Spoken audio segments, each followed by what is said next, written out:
Salut amis madrilènes, j'espère que vous allez bien. On est parti aujourd'hui avec un programme assez sympa. On a notamment deux informations en ce qui concerne l'équipe pour la saison prochaine. On a aussi quelques infos qui concernent le match face à l'Espagnol Barcelone demain avec la première composition d'équipe qui est tombée. Ce sera la composition du quotidien Marca et vous allez voir, hein, il y a du changement d'après le quotidien Marca. Et puis on aura aussi déjà quelques petites informations sur l'éventuel sacre demain pour les merengues. Demain ça pourrait être donc le 35e titre de champion d'Espagne pour le Real Madrid du côté de la capitale espagnole. On est déjà en train de préparer ce titre de champion d'Espagne qui pourrait donc potentiellement arriver demain face à l'Espagnol. On va démarrer tout de même les amis avec une date importante dans l'histoire du Real Madrid. C'était il y a 8 ans, jour pour jour, le Real qui s'imposait 4-0 à l'Allianz Arena de Munich face au Bayern avec un doublé de Sergio Ramos et un doublé de Cristiano Ronaldo. Les merengues qui s'est imposé aussi 1-0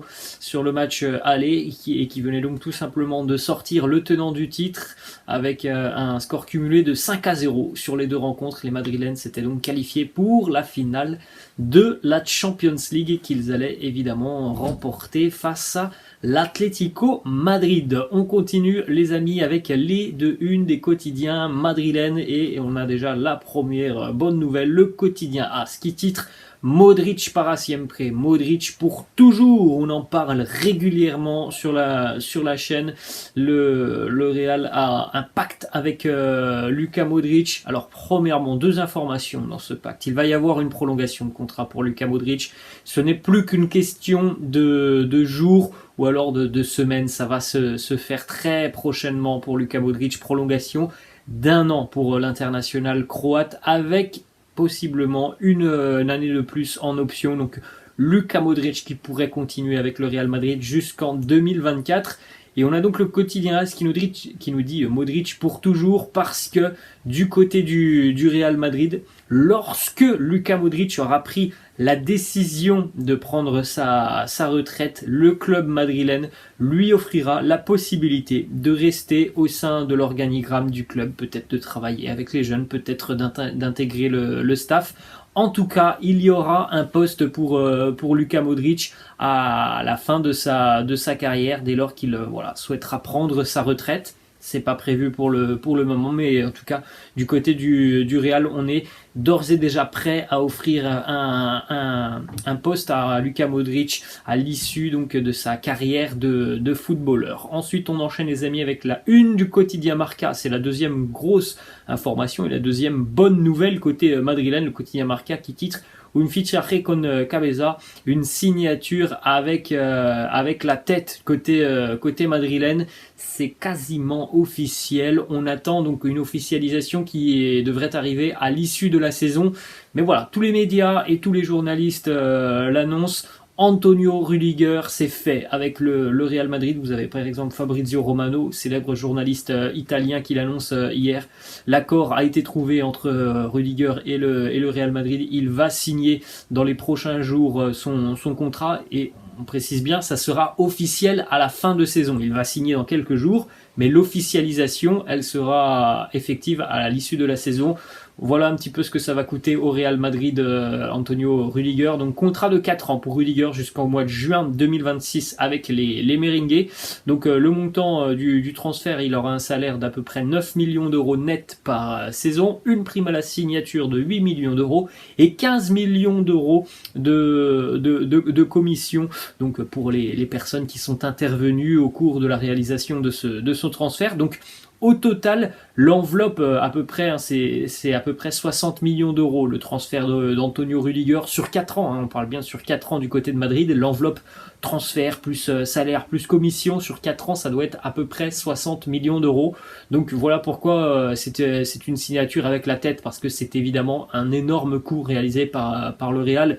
60 millions d'euros sur 4 ans pour un défenseur qui a déjà prouvé au plus haut niveau, qui est très robuste, qui est très rapide pour un défenseur, qui est très à l'aise dans les duels. pour un défenseur vraiment très complet qui a prouvé au plus haut niveau, ça semble être tout de même un très joli coup réalisé par les merengues. On enchaîne les amis avec quelques informations qui concernent l'entraînement de la veille. C'était reprise de l'entraînement hier après la journée de repos, à savoir qu'hier sur cet entraînement du côté de Valdebebas, Mariano s'est entraîné normalement et Mariano pourrait avoir du temps de jeu demain. Casemiro qui a effectué une partie de la séance d'entraînement avec le groupe côté madrilène, on est toujours très optimiste. Alors peut-être que Casemiro sera un peu juste pour jouer demain, mais côté madrilène, tout le monde se veut optimiste. Il sera présent pour affronter Manchester City la semaine prochaine. Luka Jovic et Eden Hazard ont poursuivi leur processus de récupération en ce qui concerne David Alaba. Voilà, c'est là qu'il y a toujours beaucoup de questions. Il est forfait pour affronter l'Espagnol Barcelone demain. Et plusieurs médias annoncent déjà que David Alaba est pas très loin aussi du forfait face à Manchester City la semaine prochaine. Donc on est déjà en train de se préparer côté madrilène à devoir affronter les Sky Blues de Pep Guardiola sans David Alaba. Et ça sera vraisemblablement Nacho qui devrait remplacer l'international autrichien la semaine prochaine. Ça demande confirmation, mais voilà, ça sent pas bon tout simplement pour David Alaba. Blessé en milieu de semaine sur cette rencontre. Forfait pour la rencontre demain face à l'Espagnol Barcelone. Voilà, il y a peu de chances tout de même de voir David Alaba être apte pour affronter Manchester City. Et en plus de ça, je pense que ce serait un énorme risque côté madrilène. On a vu déjà le risque qui a été pris en début de semaine face à City. Je suis pas sûr qu'on refasse la même chose côté madrilène. Même si on a un David Alaba qui pourrait potentiellement être un petit peu mieux mercredi, je suis pas sûr qu'on prendra le risque de l'utiliser.